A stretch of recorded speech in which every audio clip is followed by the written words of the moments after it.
예, 지금부터 제 203차 현병환 교수의 바이오 창업 성장 이야기 바이오 아카데미를 시작하도록 하겠습니다. 오늘 공부할 내용은요, 의료기기 산업 및 상장 기업 조망과 2024년 전망에 대한 공부를 하는 시간을 갖도록 하겠습니다. 여러분 잘 아시겠지만 요즘 바이오 헬스 쪽에 스타트업들 중에서 의료기기 산업 쪽에서 굉장히 많은 지금 성과들이 나오고 있고 또 창업들이 이루어지고 있습니다. 오늘 그 부분에 대해서 집중적으로 공부를 하도록 하겠습니다. 그 부분에서 대표적으로 지금 보고서를 쓰고 있는 강사님이 오셨습니다. 대신증권의 한송엽 연구원이신데요. 한송엽 연구원께서는 대신증권 리서치센터의 제약바이오 주니어 애널리스트시고 스몰캡 의료기기 쪽의 전담 애널리스트로 활동을 하고 계십니다. 그럼 한송엽 연구원님, 네, 오늘 좋은 강의 부탁합니다. 네, 알겠습니다. 네, 안녕하세요. 저 대신증권에서 리서치 담당하고 있는 한송엽 연구원이라고 합니다. 금일은 좀 대한민국 의료기기 산업 중에서 조금 이제 스타트업을 하시는 분들이 이제 그 발행 시장 그리고 또 유통 시장, 이 주식 시장에 왔을 때 이 의료기기 섹터는 좀 어떻게 투자자들이 바라보고 좀 어떤 섹터가 유망한가 이런 걸 좀 위주로 말씀드리도록 하겠습니다. 첫 번째로는 헬스케어 오버뷰입니다. 헬스케어 섹터는 글로벌 헬스케어 섹터는 저는 크게 네 가지로 구분을 하는데요. 제약, 의료기기, 헬스케어, 바이오입니다. 의료기기는 여기서 28%, 시가총액 기준으로 약 4천조 원 정도를 차지를 하고요. 그 국내를 봤을 때 국내는 그 삼성바이오로직스와 셀트리온이 두 회사가 크기 때문에 그 CMO 시밀러 분야가 45%, 신약개발 바이오 분야가 24%, 그리고 의료기기는 13%밖에 차지하지 않습니다. 여기서 좀 말씀드리고 싶은 거는 이 글로벌 헬스케어 섹터를 봤을 때 의료기기라는 섹터가 차지하고 있는 비중이 굉장히 크다라는 부분이고요. 그 이유로는 이제 글로벌 헬스케어 의료기기 회사는 서머피셔나 에보트, 다나오, 메드트론틱 같은 굉장히 좀 대규모 의료기기 회사가 있어서라고 말씀드릴 수 있겠습니다. 그래서 의료기기 섹터를 좀 나눠보겠습니다. 국내에서 의료기기 섹터를 나눈다고 하면은 사실은 저는 네 가지로 나누는데요. 첫 번째는 진단, 그리고 덴탈, 치과죠, 미용, 그리고 정밀의료 이렇게 네 가지로 나누고 있습니다. 특이한 부분은 이 SD 바이오센서, 그리고 덴티움, 신흥 이 세 가지 종목을 제외하고는 모두 코스닥 상장 기업인데요. 코스피가 아니라 코스닥 상장 기업이라는 거는 이런 회사들이 좀 성장성을 갖고 규모는 좀 작지만 좀 높은 성장성을 갖고 있다라고 봐주시면 될 것 같습니다. 주요 섹터별 특징을 말씀을 드리면은 진단 같은 경우에는 과거에 코로나 때 외형이 대폭 성장을 했고요. 엔데믹이죠. 코로나가 끝나고 나서는 실적이 크게 하락하면서 주가가 약세를 보였습니다. 그래서 진단 섹터 같은 경우에는 포스트 코비드, 코로나 이후에 이 친구들이 어떻게 할지가 중요한 부분이다라고 말씀드릴 수 있겠고요. 덴탈 같은 경우는 치과, 임플란트나 치과 장비, 영상 장비 회사들이라고 보시면 될 것 같고요.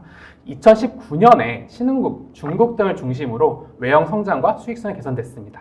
다만 이제 중국 쪽이 그런 경기가 좀 부진하고 좀 장비 회사들 같은 경우에는 금리가 올라가면서 최근에 좀 약세 구간이라고 봐주시면 될 것 같고요. 덴탈 같은 경우에는 중국의 경기 회복 그리고 금리 인하가 중요하다고 보시면 될 것 같습니다. 그리고 미용 같은 경우에는 최근에 의료기기 섹터에서 굉장히 좀 핫한 섹터로 봐주시면 될 것 같고요. 21년 정도부터 올라왔습니다. 21년 정도부터 21년 하반기부터 좀 외형 성장과 높은 마진으로 좀 주목을 받는 섹터다라고 봐주시면 될 것 같고요.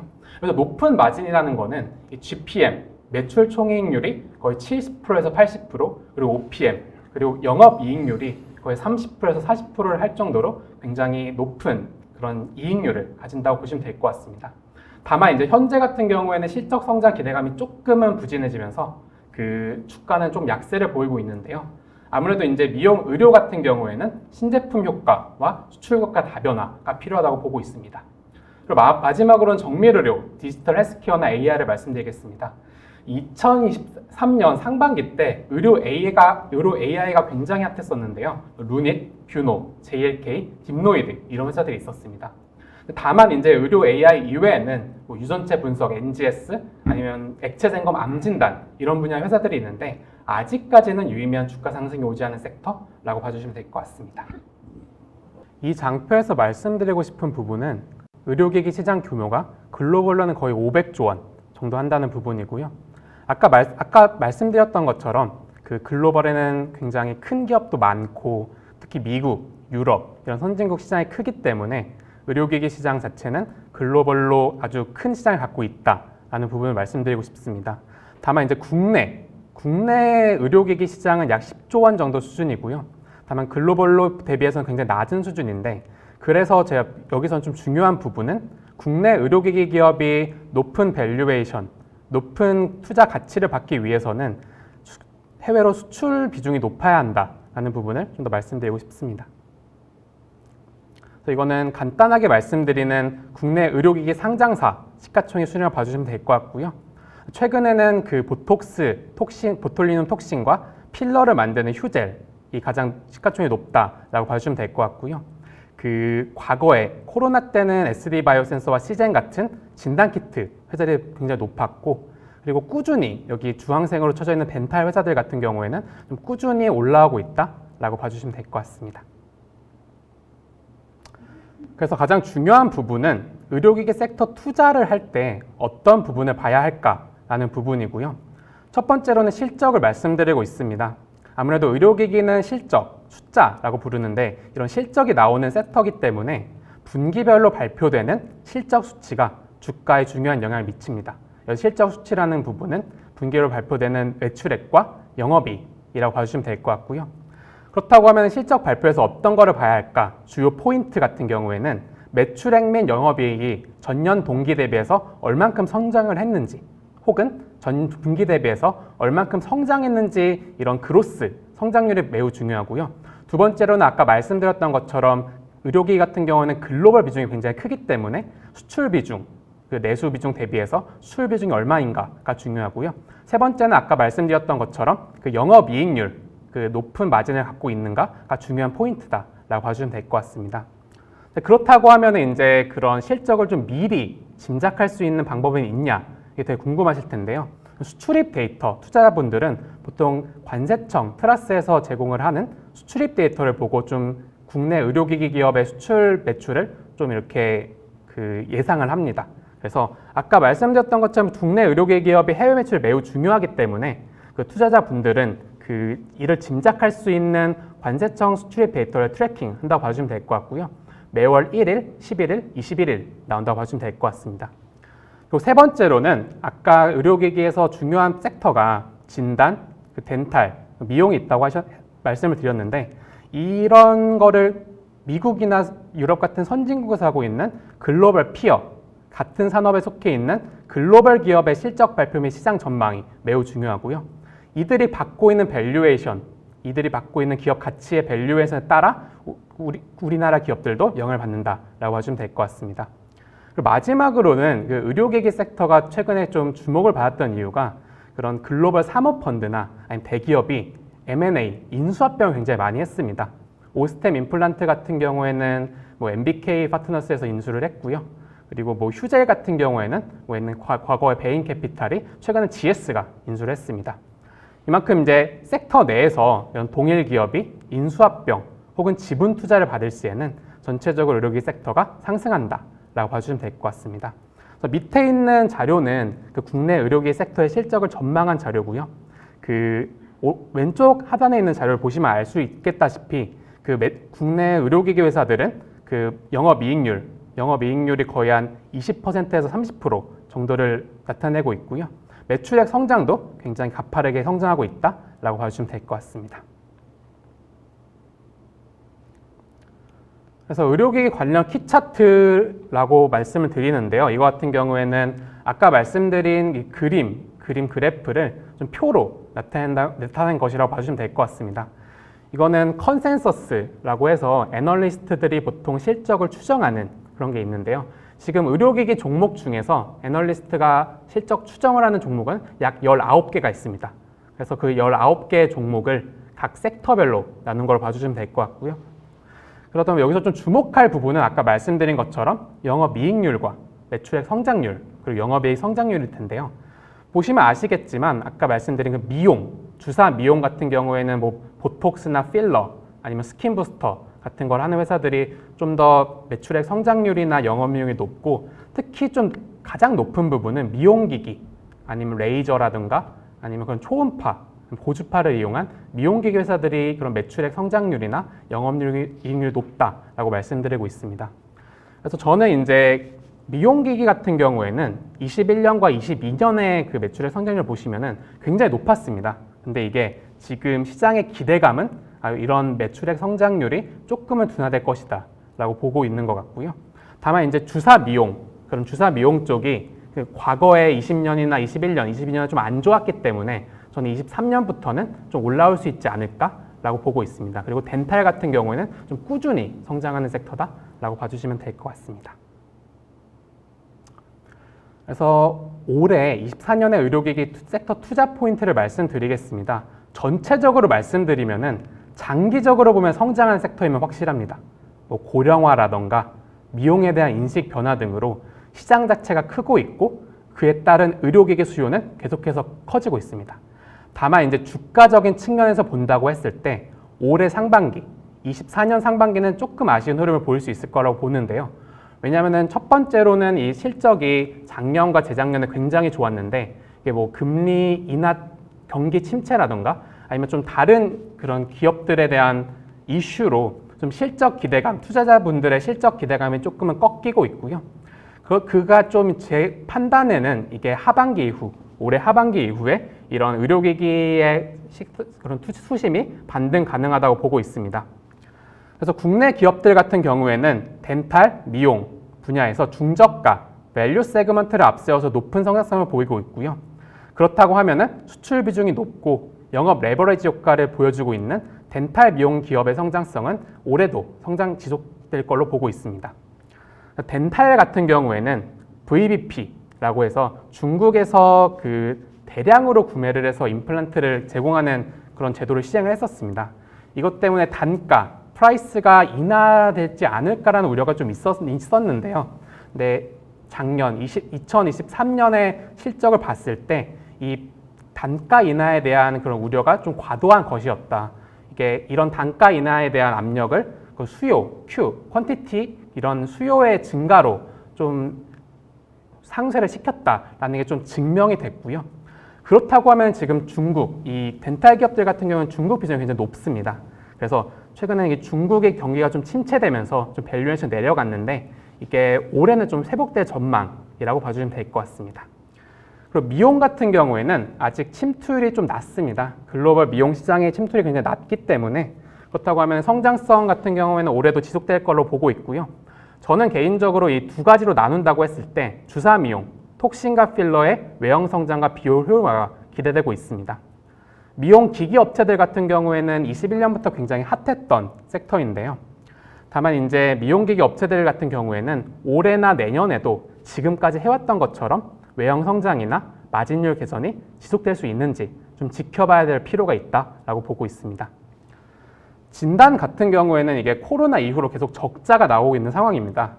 이런 진단 업체들 같은 경우에는 보유하고 있는 자산, 현금이나 돈은 굉장히 많지만 이게 그 코로나 때 커졌던 이 덩치를 좀 지금 효율화시키지 못하고 있는 상황이라고 봐주면 될 것 같고요. 그렇다고 하면은 올해 하반기쯤에는 영업이익 측면에서 실적 턴어라운드, 흑자를 낼 수 있지 않을까라는 기대감이 있습니다. 정밀 의료 같은 경우에는 그 뭐 AI라던가 유전체 분석을 이용한 좀 그런 신세 그 진단이나 의료기기 쪽에서 좀 신기술을 활용한 쪽이라 봐주시면 될 것 같고요.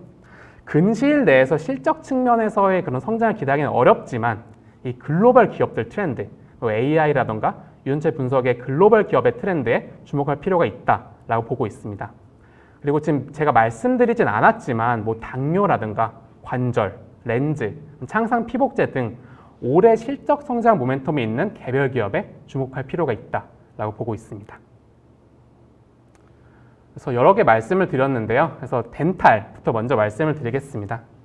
그 국내 덴탈 기업들은 좀 제가 아까 말씀드린 것처럼 그 매출 규모 성장에 따른 영업 레버리지 효과 발생 구간에 있다고 보고 있고요.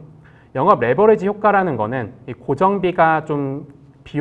비용이 좀 제한되어 있기 때문에 매출이 오르면 오를수록 영업이익률이 높아진다. 이런 구간이다라고 봐주시면 될 것 같습니다. 글로벌 덴탈 시장의 특징이 첫 번째로는 낮은 침투율을 들 수 있는데요. 임플란트의 침투율이 굉장히 낮습니다. 글로벌리 거의 이빨이 다 빠져서 임플란트가 필요한 사람들 대비해서 실제적으로 임플란트 시술을 받은 게 거의 1%에서 2% 정도라고 하고요. 대부분 틀니를 사용하거나 브릿지 같은 시술을 한다고 하고 있습니다. 두 번째는 높은 진입 장벽인데요. 이게 임플란트 같은 경우는 만드는 게 어렵진 않지만 이게 사람의 몸에다 사용하는 거기 때문에 임상 데이터나 레퍼런스가 되게 중요해서 진입장이 높다라고 봐주시면 될 것 같고, 토탈 솔루션 같은 경우에는 본래는 임플란트만 하던 회사들이 CT도 하고 아니면 구강 스캐너도 하고 그런 쪽으로 진화를 하고 있다라고 봐주시면 될 것 같습니다. 그래서 글로벌 덴탈 산업에서 좀 중요하게 여기는 시장은 중국이고요. 아무래도 이제 미국이나 유럽 같은 선진국은 이미 많은 글로벌 회사들이 꽉 잡고 있기 때문에 국내 업체들은 아무래도 중국 같은 신흥국을 위주로 간다고 봐주면 될 것 같습니다. 중국 같은 경우에는 1인당 치과 의료비나 임플란트 식립률이 모두 낮은 수준이고요. 그렇다고 거기에 좀 더불어서 좀 국가 차원에서도 치과 인프라를 확충하고 있습니다. 그렇다고 하면 이제 중국 쪽에서 이런 치과 용품, 임플란트나 아니면 치과 장비의 수요가 늘어나는 거를 좀 이제 국내 기업들이 수혜를 받을 수 있지 않을까라고 보고 있습니다. 그래서 국내 기업들이 잘하고 있는 분야는 임플란트랑 치과 영상이라고 봐주시면 될 것 같고요. 일반적으로 덴탈뿐만 아니라 의료기기 분야는 글로벌 대형 기업의 시장 점유율이 매우 높습니다. 이거는 국내뿐만 아니라 일본, 중국 다 똑같다라고 봐주시면 될 것 같고요.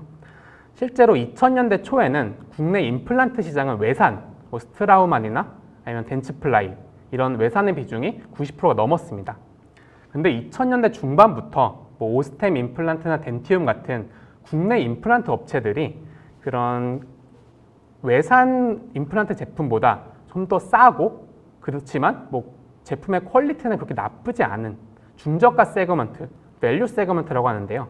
이런 중저가 세그먼트 임플란트를 바탕으로 치과 일반의 GP들, 그러니까 전문의를 치과 대학에서 전문의를 따지 않은 그런 일반의들을 적극적으로 교육시키면서 국내 영업을 지속을 했고요. 현재는 국내 시장에서 거의 80-90%가 국산으로 재편됐습니다. 여기서 나오는 게 이제 이런 국내의 성공을 국내 덴탈 의료기 기업들이 이런 가성비를 바탕으로 성장성이 높은 신흥국, 중국이나 러시아, 동남아로 가는 부분이 이런 덴탈 산업의 성장성이라고 봐주면 될 것 같습니다. 다만 이제 작년 하반기부터 국내 덴탈 기업들이 좀 주가가 약했는데요. 해외 경쟁사 대비, 해외 경쟁사라고 보면은 보통 스트라우만이나 얼라인 테크놀로지, 덴츠플라이 시로나 엠비스타 이런 회사들이 있는데요. 좀 상대적으로 좀 부진한 실적, 그런 경쟁사 대비 상대적으로 부진한 실적과 중국 경기 둔화에 기인하고 있습니다. 실제로 그런 국내 임플란트 대표 업체인 그런 덴티움 같은 경우에는 중국 매출 비중이 거의 50%가 넘기 때문에 좀 전체적으로 주가가 좀 약했다라고 보고 있고요. 다만 여기서 좀 주목할 만한 부분은 국내 덴탈 업체들의 영업이익률이나 이익 성장률은 여전히 해외 기업 대비해서 굉장히 높습니다. 굉장히 높음에도 불구하고 아까 말씀드린 밸류에이션, 보통 이제 주가 이익 배수들을 보는데 PER을 보는데 이게 아직까지 굉장히 낮습니다. 그렇기 때문에 외국인이나 아니면 국내 투자들이 볼 때 이런 덴탈 섹터는 아직까지는 투자 대상으로서의 좀 매력도는 굉장히 높다라고 보고 있습니다. 그래서 저는 올해도 이런 덴탈 업종의 이익 성장 지속될 거라고 보고 있고요. 지금 현 시점에서 가격 메리트는 좀 있다고 보고 있습니다. 그래서 임플란트 같은 경우에는 지속되는 고령화로 수요는 굉장히 증가할 거로 보고 있고요. 아직까지 아까 말씀드렸던 것처럼 전 세계적으로 임플란트 보급률이 굉장히 낮습니다. 한국이 굉장히 5%로 높은 편이고 선진국은 2%, 중국은 거의 1%도 되지 않습니다. 그렇다고 하면은 이미 국내 덴탈 의료기기 업체들이 한국도 이제 시장 점유율을 높게 가져갈 수 있다는 걸 보여줬고, 그리고 중국 같은 경우에서도 국내 업체들이 이미 해외 업체들을 뛰어넘었습니다. 그걸 보여줬기 때문에 아직까지 초기 단계에 있는 시장에서 좀 굉장히 높은 시장 점유율을 가져갔다는 부분이 굉장히 긍정적인 부분으로 보고 있고요. 이런 중국 치과 시장의 성장은 2030년까지도 굉장히 높은 성장률 보일 걸로 보고 있습니다. 그래서 올해 같은 경우에는 좀 주목해야 될 부분이 좀 중국의 치과 인프라.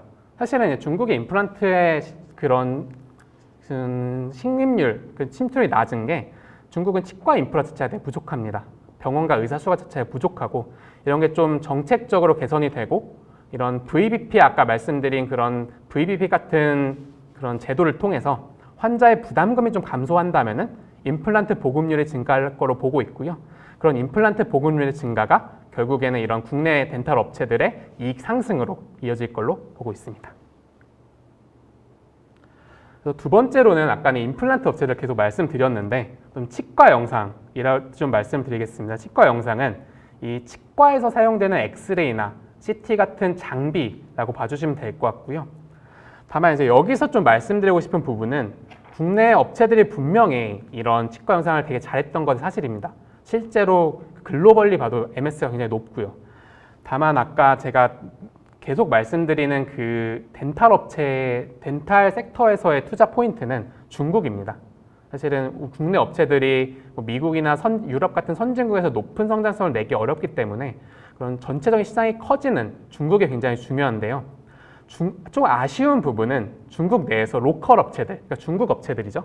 중국 업체들이 이제 경쟁력이 강화되면서 좀 국내 치과 영상 기기들의 업체들 실적이 조금은 아쉬운 부분, 중국 내에서 실적이 좀 아쉬운 부분이다라고 보고 있고요. 다만 이제 그 최종 사용자인 의사들이 좀 렌탈이나 금융 서비스를 활용하고 있기 때문에 금리가 조금 내려간다고 하면은 좀 실적이 올라갈 수 있는 부분이 있다라고 보고 있습니다. 아까 말씀드린 밸류에이션 부분에서는 이런 치과 영상이 굉장히 저평가되고 있지만 이게 저평가가 거의 3년 동안 계속 지속되어 있기 때문에 리레이팅, 저평가에서 탈출하기 위해서는 명확한 성장 모멘텀이 필요하다고 보고 있고요. 그 중국 쪽의 성장이 조금은 둔화되고 있기 때문에 저는 개인적으로 보수적 입장 유지하고 있다라고 봐주시면 될 것 같습니다. 그래서 이게 여기서는 그 국내 상장사 중에서 좀 이제 그 덴탈에 속하는 기업들을 있다고 봐주시면 될 것 같고요. 크게 아까 말씀드린 임플란트를 하는 회사들이 덴티움, 디오, 덴티스 이렇게 세 회사가 있고 사실은 오스템 임플란트가 굉장히 컸는데 사모펀드에 인수된 이후로 좀 상장 폐지가 돼서 이렇게 분석은 하지 않고 있고요. 그리고 아까 말씀드린 치과 영상, 엑스레이나 CT를 하는 회사들은 바텍이나 레이 이런 회사들이 있다라고 봐주시면 될 것 같습니다. 가장 시가총액 높은 회사는 덴티움이고요. 약 1.5조 원 정도를 하고 아까 말씀드린 12개월 폴드 밸류에이션 PER은 그 12배 정도를 받고 있다라고 봐주시면 될 것 같습니다. 그 다음으로 뭐 바텍이나 디오, 레이 같은 경우에는 뭐 2천억에서 4천억 정도의 시가총액을 형성하고 있다라고 봐주시면 될 것 같습니다. 그래서 그 덴탈 산업의 가장 핵심 포인트가 이 국내 업체들이 그 영업이익률이나 성장률이 굉장히 높은데 그 해외 업체 대비해서 그런 밸류에이션이 낮다라는 부분이었는데요. 이 장표를 보시면 좀 더 잘 알 수 있습니다. 그 PER이 그 오른쪽에 3개가 국내 업체들이고 그 왼쪽에 3개가 국내 업체들이고 오른쪽에 5개가 그 해외 업체라고 봐주시면 될 것 같고요. 그 오른쪽에 5개 중에서 왼쪽에 2개, 스트라우만이나 얼라인테크가 덴탈계의 테슬라라고 봐주시면 될 것 같아요. 그 덴탈계에서도 좀 높은 성장률과 좀 혁신적인 기술을 갖고 있는 회사들을 봐주면 될 것 같고 헬리세인, 덴스플라이, 엠비스타는 좀 덴탈계 포드 같이 굉장히 좀 큰 매출액이랑 시장 점유율을 갖고 있지만 좀 성장성 측면에서는 조금 떨어진다라고 봐주면 될 것 같습니다. 보시면 아시겠지만 12개월 그 24년 기준으로 해서 PER이 뭐 스트라우만 같은 경우에는 거의 40배입니다. 뭐 그리고 헨리세인, 덴스플라이, 엠비스타도 거의 한 10배 중반을 머무르고 있고요.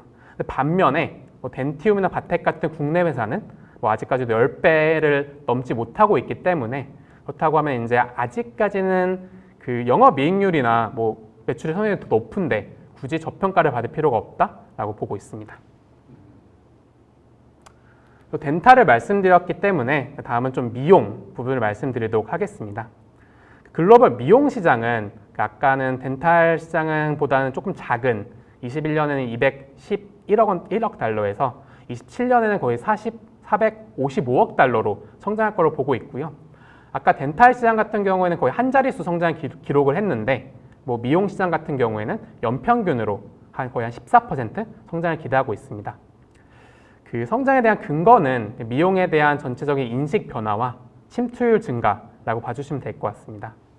이 절대적인 시장 규모 자체는 크진 않지만 이 미용 시장의 특징이 높은 재시술률입니다. 이게 뭐 보톡스나 이런 레이저 같은 경우에는 거의 안 맞아본 사람은 있어도 한 번만 맞아본 사람은 없을 정도로 그런 말이 있는데요.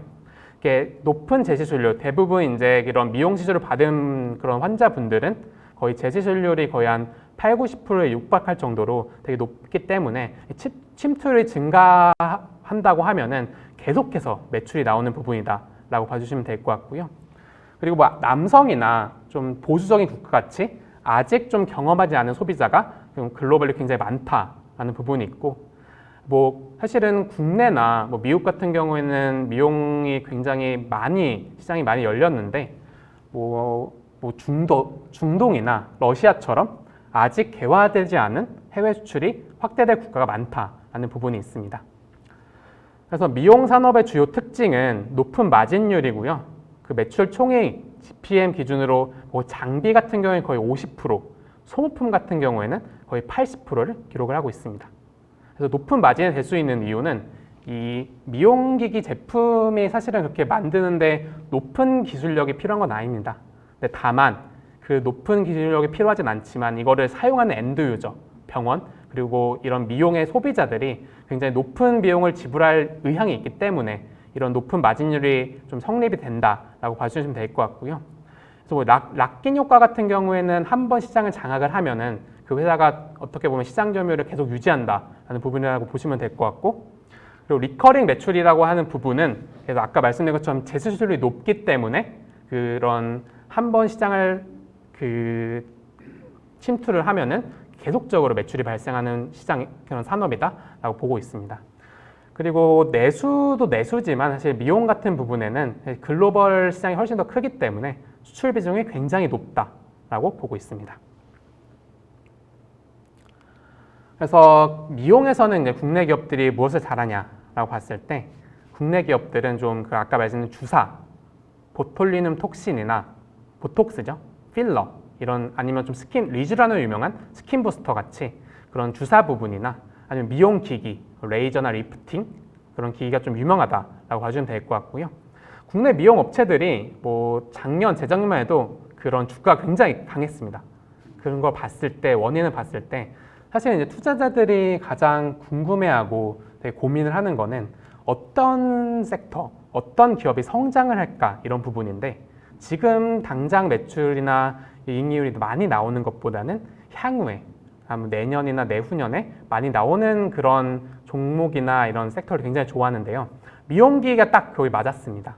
아까 말씀드린 것처럼 영업이익률이 거의 한 30-40%에 달할 정도로 굉장히 높았고, 그리고 좀 시장 성장성이 코로나 이후에 좀 확실히 올라올 걸로 보이기 때문에 굉장히 어떻게 보면은 되게 주목을 받았던 섹터라고 볼 수 있고요. 그 올해를 봤을 때도 이 글로벌 의료 미용 시장에서 이런 말씀드린 이런 최소 침습, 이런 주사 시술이나 비침습, 이런 레이저 시술의 성장은 계속 지속될 걸로 보고 있습니다. 또 근거로는 일단 아까 말씀드린 것처럼 계속 재시술률이 굉장히 높고 그리고 아직 침투할 시장이 굉장히 많기 때문이라고 보고 있고요. 그 주사 미용을 말씀을 드리면은 사실 보툴리눔 톡신, 보톡스로 굉장히 유명한데 시장 규모는 미용기기보다 훨씬 큽니다. 이거는 이제 이런 보툴리눔 톡신을 치료용으로도 쓸 수 있어서라고 말씀드리고 있고요. 그 특히 미용뿐만 아니라 이런 치료 목적, 뭐 다한증이나 아니면 좀 경련 이런 데 쓰이는 그런 보툴리눔 톡신의 글로벌 시장 수요는 지속적으로 성장할 거라고 보고 있습니다.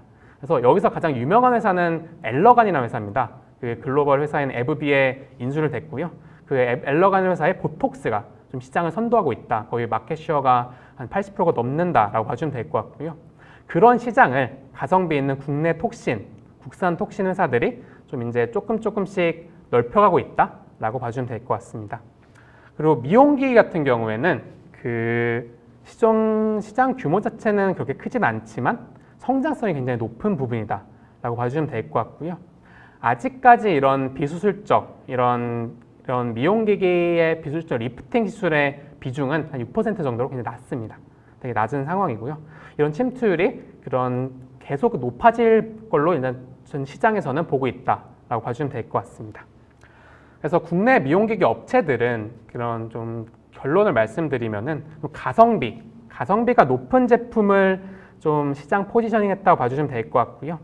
그 핵심으로 말씀드릴 수 있는 부분이 그 매출 총이익률이 거의 60, 70%대인 장비 매출과 그 거의 한 8, 90%대인 그 소모품 매출을 비중으로 그런 기반으로 해서 평균 영업이익률이 거의 30%가 넘는 높은 수익률이라고 봐주시면 될 것 같습니다. 그래서 저는 개인적으로 미용 부분에서는 미용 기기 대비해서는 주사 미용이 좀 더 돋보일 걸로 보고 있고요. 근거는 간단합니다. 그 23년에 작년에 미용기기 기업들이 대부분 호시 실적을 기록한 반면에 주사 미용은 뭐 소송이다, 아니면은 뭐 중국 그런 경기 악화다, 아니면 코로나라든가 그런 걸로 좀 실적이 되게 부진했습니다. 이게 올해는 이런 주사 미용의 그런 실적 성장이 좀 돋보일 거다, 미용기기 대비해서. 이렇기 때문에 저는 개인적으로 올해는 좀 주사 미용 쪽이 더 괜찮지 않을까라고 보고 있습니다. 그래서 중요한 거는 그래서 어떤 기업이 있냐라고 그러게 되게 중요할 것 같은데, 그 주사 미용, 그러니까 톡신, 필러, 그런 스킨 부스터를 만드는 회사들은 뭐 휴젤, 메디톡스, 파마리서치 이런 회사들이 있습니다. 이 중에서 시가총액이 가장 높은 거는 휴젤이고요. 휴젤 같은 경우에는 참고로 시가총액이 거의 한 2.4조 원 정도를 하는데, 그 상장된 의료기기 회사 중에서 제일 높습니다. 높다라고 봐주시면 될 것 같고요. 최근에 수익률을 봤을 때 전체적으로 다른 건 다 약세인데 휴젤이 굉장히 높았는데요. 뭐 그거 같은 경우에는 좀 좋은 실적과 최근에는 이 미국에서 얘네 보툴리눔 톡신, 휴젤의 보툴리눔 톡신 제품이 FDA 허가를 받았기 때문에 주가가 좀 강세를 보였다라고 보고 있습니다. 그리고 메디톡스 같은 경우에는 사실은 이제 전통적인 보톡스의 강자인데요. 이게 최근에는 주가가 좀 약합니다. 아무래도 이제 그 아까 휴젤 같은 경우에는 그 FDA의 허가를 받았던 것 반면에 사실은 메디톡스 같은 경우에는 FDA로부터 그런 좀 보완 요청을 좀 받아서 최근에 주가가 좀 약세를 보이고 있다라고 보고 있고요. 사실 이 톡신 부분, 주사 미용 부분은 소송에 되게 엮여 있습니다. 이 보툴리눔 톡신이 균주가 굉장히 중요하기 때문에 그런 균주 이슈로 좀 소송으로 인해서 좀 노이즈를 싫어하시는 투자자분들은 조금은 피하고 있는 섹터다라고 봐주시면 될 것 같고요. 좀 주목할 만한 소송 같은 경우에는 휴젤과 메디톡스가 진행을 하고 있는데 ITC, 미국에 진행되고 있는 ITC 소송이 올해 6월에 좀 판결이 납니다. 그리고 올해 6월에 예비 판결이 나기 때문에 그렇다고 하면은 제가 나중에도 말씀드릴 거지만 하반기부터는 그런 소송 이슈도 좀 옅어질 수 있다라고 말씀드리고 있습니다. 그리고 나머지 뭐 휴메딕스나 바이오플러스 같은 경우에는 좀 필러 위주로 성장하는 회사다라고 봐주시면 될 것 같고요. 사실 제테마 같은 경우에는 아직까지는 이 톡신 매출이 나오고 있지 않지만 향후에 뭐 2, 3년을 본다고 하면은 좀 매출이 나올 수 있는 회사다라고 봐주시면 될 것 같습니다. 저는 개인적으로 이 주사 미용에서는 휴젤이 가장 투자 매력도가 높다라고 보고 있습니다. 그리고 밑에 말씀드리면은 뭐 미용기기라고 봐주시면 될 것 같고요. 국내 같은 경우 사실 레이저보다는 리프팅 기기에 좀 초점을 맞추고 있습니다. 리프팅 기기는 뭐 집속 초음파, 하이프라고 하는데요. 하이프라고 하는 그런 초음파 기기나 아니면 고주파라고 하는 RF를 기기를 좀 중심으로 해서 좀 국내 업체들이 좀 잘 나가고 있고요. 사실은 이런 기기들이 다 오리지널 있습니다. 뭐 하이프 같은 경우에는 그 멀츠의 울세라라는 회사의 울세라가 가장 대표적인 제품이고, 그 RF 같은 경우에는 그 솔타 메디컬의 써마지가 대표 제품인데요. 그 울세라를 카피라기보다는 울세라를 좀 더 이제 좀 싸게 만든 제품이 그 클래시스의 슈링크고요. 그 써마지를 좀 더 싸게 만든 제품이 원텍의 올리지오입니다. 이게 국내에서 대박이 났고, 이게 그런 대박이 좀 아까 임플란트랑 비슷하게 그런 국내에서 좀 해외로 이제 좀 퍼지면서 이런 업체들이 성장을 했다라고 봐주시면 될 것 같고요. 또 이제 그 하이프랑 RF도 말씀을 드렸는데 니들 RF도 있습니다. 그 바늘이 들어간 그런 그 고주파 제품이 있는데 이거는 JCC 메디칼의 포텐자나 비올의 실펌 이런 회사들의 제품이 좀 유명하고요. 사실 최근에는 이제 이런 니들 RF에 있어서 좀 아까 말씀드린 소송 이슈가 좀 있었습니다. 소송 이슈가 비올이라는 회사가 그런 소송에 좀 특허를 좀 갖고 있는데 그런 이슈가 조금은 일단락되고 있는 상황이기 때문에 좀 전체적으로는 좀 미용기기도 조금은 투자에 대한 리스크가 좀 줄어들고 있다라고 봐주시면 될 것 같습니다. 그리고 이제 정밀의료 AI를 말씀을 드리면은 어쨌든 정부, 그러니까 국가는 이제 바이오헬스를 키우려고 하고 있고요. 아까 말씀드린 덴탈과 미용 같은 경우에는 기업이 잘해야 됩니다. 근데 이런 디지털 헬스케어, AI, 원격 진료, 유전체 분석 같은 경우에는 아직 시장이 안 열렸기 때문에 정부가 규제 완화를 통해서 좀 풀어줄 수 있습니다. 그래서 이런 쪽으로 해서 지원을 확대하고 규제를 완화해서 좀 전체적으로 시장을 키우려고 하고 있고요. 보통 이제 신의료 기술 평가나 혁신 의료기기 기술 트랙을 이런 걸 이용을 해서 전체적으로 빠른 시장 진입이 필요한 기업의 수혜를 좀 보이고 있습니다. 그래서 국내 디지털 헬스케어 같은 경우에는 좀 기존 의료기기 대비해서 좀 명확한 장점을 보이는 회사들이 조금 시장을 형성할 수 있지 않을까라고 보고 있습니다. 그래서 저는 이제 이 부분에서는 좀 주목하는 부분이 암 진단 부분이고요. 사실 상반기에는 의료 AI가 굉장히 핫했습니다. 루닛, 뷰노, JLK. 그러니까 이 AI를 통해서 그런 헬스케어, 의사를 도와줄 수 있는 이런 컨셉이 굉장히 핫했었는데 저는 개인적으로 이제 의료 AI도 좋지만 정밀의료 암 진단, 이 암 진단을 이 말기에 진단하는 것보다 초기에 진단을 하면은 전체적으로 의료 비용이 줄어들기 때문에 뭐 향후에 고령화나 의료 비용이 늘어나는 데 있어서 좀 정밀의료 암 진단이 굉장히 중요한 포인트라고 보고 있고요. 이런 암 진단 같은 경우에는 총 접근 가능 시장이라고 하는데요. 굉장히 큽니다. 이게 굉장히 큰데 이게 미국의 아크 인베스트가 좀 이제 나온 자료인데 미국 내에서만 거의 95억 달러의 시장이 형성될 수 있다. 거의 100조가 넘는 시장이 형성될 수 있다라고 보고 있습니다. 근데 아직까지는 이렇게 시장이 크지 않지만 이게 글로벌 선도 기업으로는 뭐 이그젝트 사이언시스나 가던트 헬스, 뭐 일루미나의 그레일 이런 회사들이 있는데 이런 회사들이 임상 시험 결과를 발표를 하고 글로벌에서 매출을 좀 올려준다고 하면은 좀 국내에서도 이런 기업들이 그런 주목을 받을 수 있지 않을까라고 보고 있습니다.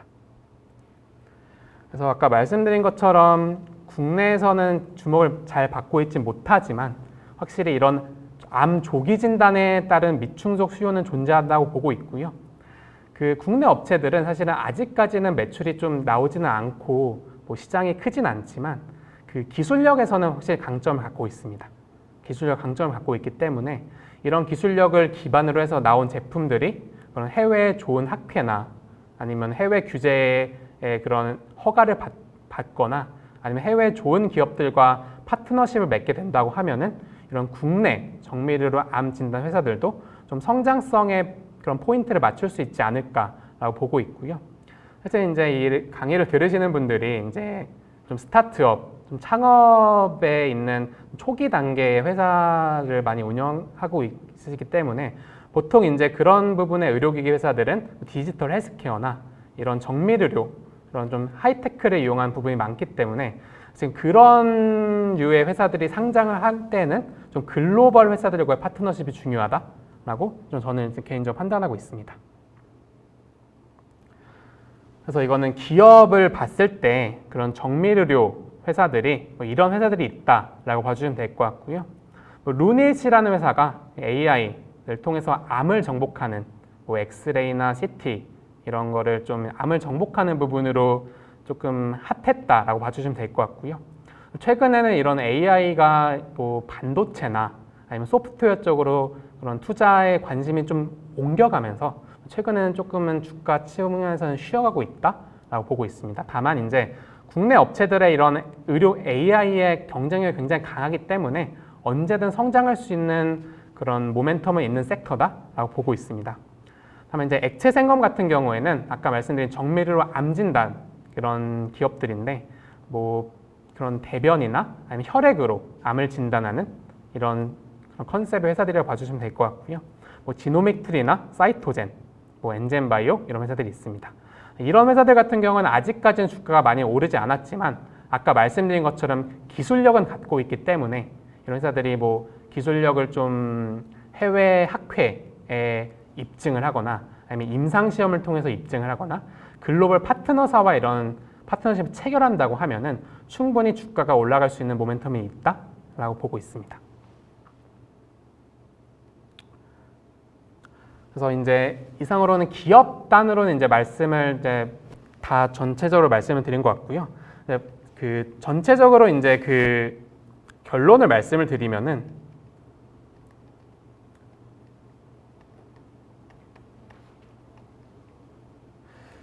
그 의료기기 섹터가 굉장히 어떻게 보면은 장기적으로 진짜 막 4, 5년 이렇게 봤을 때는 성장할 수 있는 섹터는 확실합니다. 이게 단기적으로 이게 하는 게 아니라 장기적으로 보면 성장한 섹터라고 볼 수 있고요. 뭐 고령화라든가 이런 의료기기 쪽에 대한 전체적인 시장은 굉장히 성장할 수 있기 때문에 저는 이쪽 섹터는 굉장히 장기적으로 투자할 때는 굉장히 좋은 섹터다라고 보고 있고요. 그렇기 때문에 오히려 뭐 이런 스타트업, 뭐 이런 VC 이런 데 시리즈 A, B를 투자하는 회사들이 그런 투자자들이 단기적으로는 보지 않잖아요. 그래서 이런 장기적인 투자자들이 굉장히 매력을 느끼는 섹터다라고 보고 있고요. 저는 그거를 좀 방증하는 게 최근에 이런 헬스케어 내에서 사모펀드, 글로벌 사모펀드가 인수합병을 한 거는 의료기기가 굉장히 많습니다. MBK 파트너스가 오스템 임플란트를 인수를 했고요. 한행컴퍼니는 루트로닉을 인수를 했습니다. 아까 말씀드린 휴젤 같은 경우에는 그 GS가 이런 대기업이 들고 있고, 클래시스 같은 경우에는 베인캐피탈이 들고 있습니다. 그래서 이런 굉장히 큰 자본이 굉장히 장기적으로 이런 투자를 한다는 것 자체가 이 섹터가 장기적인 투자 매력도가 있다라고 보고 있고요. 사실 국내 기업이 지금은 덴탈, 미용 이런 분야에서 강점을 갖고 있지만 충분히 진단이나 이런 정밀의료, 유전체 분석, 그리고 AI 이런 쪽에서도 충분히 강점을 가질 수 있다라고 보고 있고, 사실은 AI나 아니면 디지털 헬스케어 같은 부분이 어떻게 보면 진짜 5년, 10년 뒤를 보는 거고, 최근에 이제 그런 의료에 대한 그런 높아지는 수요, 그런 의료진에 대한 수요라든가 아니면 그런 의료에 대한 높아지는 수요를 좀 해결해 줄 수 있는 그런 기업들이라고 보고 있기 때문에 저는 장기적으로는 투자 매력도가 높고, 실제로 이제 이런 기관들 투자를 집행하는 기관 투자자들도 굉장히 관심을 갖고 있는 섹터다. 그래서 이 의료기기라는 섹터 자체가 저는 이런 강의를 들으시는 분들이 이렇게 한 번쯤 이렇게 관심을 갖고 계속해서 팔로우업을 하면은 좀 되게 많은 거를 얻을 수 있는 섹터다라고 이렇게 말씀을 드리고 있습니다. 네, 이상으로 발표를 마치도록 하겠습니다. 감사합니다. 네, 잘 들었습니다. 우리나라 의료기기 산업은 글로벌 동향 상황에서 보면 지금 포지션이 어느 정도로 볼 수 있습니까? 초기입니까? 아니면 중기 정도 좀 따라가고 있습니까? 수준이?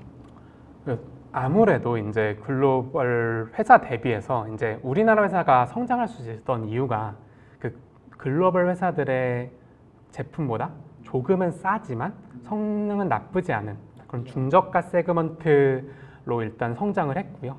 그렇다고 하면은 아직까지는 이제 산업의 사이클로 봤을 때는 좀 초기에 있지 않느냐라고 보고 있고요. 그러면 이제 우리나라 국내 업체들, 그런 의료기기 업체들이 초기를 넘어서 중기로, 말기로는 어떻게 가느냐라고 봤을 때 첫 번째로는 이제 미국과 유럽 같은 선진국 진출을 보고 있고요. 그래서 FDA나 EMA 이런 데서 좀 이제 허가를 받으면은 인증을 받고 그런 선진국에 진출을 한다고 하면은 의료기기 업체들이 한 단계 올라갈 수 있을 거로 보고 있고, 두 번째로는 이제 그 글로벌 업체들의 제품 대비해서 가성비가 좋은 제품에서 만족하지 않고 거기서 더 뛰어난 제품, 실제로 바텍 같은 경우에는 그런 치과 영상, 엑스레이나 그런 CT 같은 경우에서 글로벌 제품 대비해서 크게 떨어지지 않는다는 평가를 받고 있습니다. 실질적으로 비상장에서 가장 핫했던 제품이 구강 스캐너인 메디트의 구강 스캐너라고 봐주시면 될 것 같고요. 근데 그러다 보니까 이제 글로벌 업체들보다 좀 더 높은 스펙이나 높은 성능의 그런 제품을 만들 수 있게 되는 게 그렇게 보면 좀 더 한 단계 올라가는 그런 단계에 접어드는 단계다라고 보고 있습니다. 그 국내 의료기기 산업이라든가 기업 단을 이렇게 분석을 할 때 어떤 측면을 가장 주의해서 지금 보고 계시고 뭘 일반 투자자들 주의해서 봐야 될까요? 아무래도 이제 6페이지에서 말씀을 드렸다시피 그 의료기기에서는 실적이 굉장히 중요하고요. 사실 실적은 이제 전에 나왔던 이미 나온 뭐 2022년이나 뭐 2023년 3분기 같이 이미 나온 기실적보다는 앞으로 나올 실적이 얼만큼 성장할까가 중요한 포인트라고 봐주시면 될 것 같습니다. 그렇다고 하면 실적의 성장할 수 있는 기업을 어떻게 찾냐라고 봤을 때 저는 두 가지를 말씀드리고 있고요. 첫 번째 신제품입니다. 아무래도 제품의 그런 베리에이션이 높아지고 좀 기존에 있는 제품보다 완전히 새로운 제품이 좀 추가가 된다고 하면 아무래도 실적이나 이익률이 성장을 한다고 보고 있고, 대부분의 이제 사업부가 이제 그 의료기기 회사들이 새로운 제품을 추가를 하는 거는 그 마진율, 이익률이 높은 제품을 추가를 합니다. 그렇다 보니까 좀 실적이 좋은 회사들이 저는 이제 어떻게 보면 이제 신제품을 만드는 회사들이 실적이 좋고 주가가 오르지 않을까라고 보고 있고요. 두 번째로는 이제 그 의료기기 산업 자체가 그 글로벌리 시장이 굉장히 크고 수출이 굉장히 중요하기 때문에 그 수출입 데이터가 굉장히 잘 나오는 회사들, 그리고 새로운 그런 지역, 뭐 기존에는 중국만 잘하고 있었다고 하면은 러시아를 진출한다던가 아니면 동남아를 진출한다던가 그렇게 뭐 새로운 지역에서 이제 수출을 하고 있는 회사들이 좀 어떻게 보면은 투자 매력도가 높다라고 보고 있습니다. 네. 역시 그런 부분에서 이제 주가 측면에서도 투자자들이 좋아하는 기업의 특징을 지금 말씀해 주신다고 네. 봅니까? 좀 더 추가해서 투자할 의향이 있을 때 좀 조금 더 깊이 봐야 될 부분, 또 추천해 줄 만한 기업들은 어떤 게 있을까요? 뭐 아무래도 이제 그 실적과 뭐 이런 수출 데이터를 다 보고 나서도 저는 개인적으로 이제 좀 더 곁다리로 볼 수 있는 부분은 글로벌 피어라고 하죠. 그러니까 글로벌 기업들, 똑같은 산업을 영위하고 있는 글로벌 기업들의 현황, 뭐 실적 발표라든가 아니면 그들의 그런 투자 보고서 등을 통해서 좀 전체적인 시장 전망을 시장 동향을 좀 볼 수 있다라고 보고 있고요. 그들이 얼만큼 밸류에이션을 받고 있느냐도 굉장히 중요한 포인트다라고 보고 있습니다. 그리고 이제 또 중요한 포인트는 아까 말씀드렸던 것처럼 의료기기는 새로운 인수합병의 대상이 되고 있고, 사실은 이제 아직까지도 이제 시장에 공개되지 않는, 그러나 준비는 되고 있는 그런 인수합병 딜이 굉장히 많을 거기 때문에 이런 섹터 내에서 만약에 이런 인수합병이나 지분 투자가 된다고 하면은 좀 주가 상승에 대한 트리거가 될 수 있지 않을까라고 보고 있습니다. 그 덴탈 기업인 경우에 그 저희들이 눈여겨봐야 될 기업이라든가 그 다음에 또 투자할 때 업데이트라든가 주목해야 되는 그런 부분들은 어떤 게 있겠습니까? 특히 또 중국 이슈도 있던데 아까 VBP 네, 맞습니다. 시행이라는 것도 있고요. 그래서 덴탈 부분에서는 투자한다면 어떻게 투자하고 또 그 기업 운영할 때 기업 가치를 올리려면 어떤 부분을 또 주의해야 될지 포괄적으로 좀 한번 설명을 해주시죠. 그 국내 이제 상장사에서 뭐 덴탈 같은 경우에는 크게 이제 두 가지로 구분이 되고요. 임플란트랑 영상 진단이라고 하시면 될 것 같고, 개인적으로는 임플란트가 이제 중국 쪽에서 성장이 계속 나와주기 때문에 임플란트 쪽이 좀 더 투자 매력도가 높고, 아무래도 중국 비중이 높은 덴티움이 어떻게 보면은 임플란트 중에서는 가장 투자 매력도가 높다라고 일단 개인적으로 판단을 하고 있고요. 그 여기서 이제 좀 주목해야 될 부분은 아무래도 중국입니다. 사실 중국이란 나라가 굉장히 이제 뭐 굉장히 국가 힘이 굉장히 강력하고 정책 하나에 굉장한 이런 시장 영향력이 굉장히 크기 때문에 만약에 그런 VBP 같은 좀 이런 임플란트 수요에 나올 수 있는 정책이 나온다고 하면은 이게 긍정적일 수도 있고 부정적일 수도 있다라고 보고 있고요. 그러니까 예를 들어서 만약에 그 임플란트에 대한 이제 국가 건강보험 이런 게 이게 보험이 적용이 된다라고 하면은 굉장히 수혜겠죠. 굉장히 이제 수요가 굉장히 높아지기 때문에. 근데 만약에 이제 예를 들어서 국내 중국 로컬 업체 임플란트에 대한 뭐 세제 혜택이라던가 아니면 로컬 업체에 대한 좀 지원 이런 게 있다고 하면은 국내 업체에서는 좀 약세가 될 수 있지 않을까라고 보고 있습니다. 네. 그 미용 부분도 굉장히 관심이 많은 것 같은데요. 그 미용 기업 그 투자할 때 주의해야 될 점, 뭐 업데이트에서 주목해야 될 부분, 그럼 트렌드, 또 주요한 기업들 뭐 다시 한번 좀 설명 좀 해주시죠. 그래서 미용 같은 경우에도 아까 말씀드린 것처럼 실적과 그 아무래도 이제 그런 수입 데이터가 굉장히 중요한데 거기서 플러스로 좀 봐야 될 부분은 아무래도 최근 미용 같은 경우에는 글로벌 회사들의 그 동향이 되게 중요한 것 같아요. 뭐 예를 들어서 뭐 주사 미용 같은 경우에는 그런 뭐 최근 에브비한테 인수되게 했지만 엘러간의 이제 동향이 굉장히 중요하고 뭐 엘러간뿐만 아니라 뭐 레반스라던가 에볼루스처럼 그런 미국에서도 되게 규모는 작지만 이런 보톡스를 팔고 있는 회사들이 있습니다. 뭐 그런 회사들의 동향이 굉장히 중요하고 특히 뭐 미용기기 같은 경우에 인모드라는 회사가 있는데 이스라엘 회사지만 미국에 상장돼 있는 인모드라는 회사에 어떻게 보면은 그런 동향이나 아니면 실적 추이가 굉장히 중요하다라고 보고 있고요. 사실 미용 같은 경우에는 그 저는 개인적으로 이제 국내 시장도 굉장히 중요하다고 생각합니다. 그 예를 들어서 뭐 만약에 이제 뭐 이렇게 뭐 언급하기 되게 좀 조심스럽지만 좀 미용을 할 수 있는 범위가 좀 넓어지게 된다고 하면은 이런 미용기기의 수요가 높아지기 때문에 뭐 전체적으로 수혜를 받을 수 있지 않을까라고 보고 있고 그렇다고 하면은 국내에서는 이러는 국내 MS가 높은 회사들은 뭐 주사 미용 같은 경우는 아무래도 휴젤이나 메이톡스고요. 미용기기 같은 경우에는 클래시스나 원택이 국내에서는 좀 높은 시장점을 갖고 확실하게 자리를 잡았다라고 보고 있습니다. 그렇군요. 그리고 이제 최근에 이제 뭐 AI 열풍은 굉장했고요. 지금도 뭐 아주 거의 뭐 광풍처럼 불고 있고 또 저희들이 또 많이 따라가야 될 부분들이 많은데 의료 쪽에도 지금 AI 디지털 헬스케어 이쪽하고 접목돼서 지금 굉장히 많이 지금 움직임이 왔었고 앞으로도 예상이 되는데요. 어떤 부분을 주목하고 투자단에서는 어떤 그 생각을 가지고 이걸 접근해야 되겠습니까? 그러면 이제 AI 같은 경우에는 이제 투자자분들이 보시는 게 이게 아직까지는 얘네가 BEP라고 하죠. 이게 이익이 나오는 회사는 아니기 때문에 이 매출액, 이 세일즈의 성장이 나올 수 있는 회사가 어디냐라고 보고 있고요. 그렇다고 하면 첫 번째로는 이 그런 AI 제품을 통해서 실질적인 매출액의 성장이 나오는 회사에 대한 그런 투자 매력도가 좀 있다라고 보고 있고요. 그리고 아무래도 이제 AI나 이런 뭐 유전체 분석이나 이런 하이테크 정밀의료 이런 섹터가 어떻게 보면은 그 새로운 부분이기 때문에 여기를 좀 선도하고 있는 글로벌 회사들의 그런 동향이 좀 중요한 부분이다라고 보고 있습니다. 그래서 아직까지는 이런 의료 AI를 하시는 그런 스타트업도 굉장히 많고 뭐 상장사들도 되게 많아지고는 있는데 뭐 시장에서는 아직 얘네들이 어떻게 보면은 과거의 신약 개발 회사들처럼 어떻게 보면은 미래를 준비하는 회사들이기 때문에 그런 미래를 준비하는 회사들의 특징이 금리가 낮아지면 그 밸류에이션, 그러니까 주가가 높아집니다. 이게 금리 뭐 자금 조달 이슈도 있고 아무래도 이제 미래 가치를 땡겨올 때 금리가 높으면 할인이 많이 되기 때문에 뭐 금리도 이런 회사들에 있어서는 금리도 되게 중요한 부분이다라고 보고 있습니다.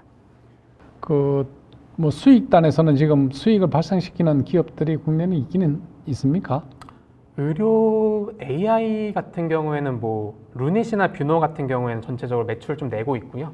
아쉽지만 이제 그런 BEP를 달성한 회사는 아직까지는 없다라고 보시면 될 것 같아요. 네.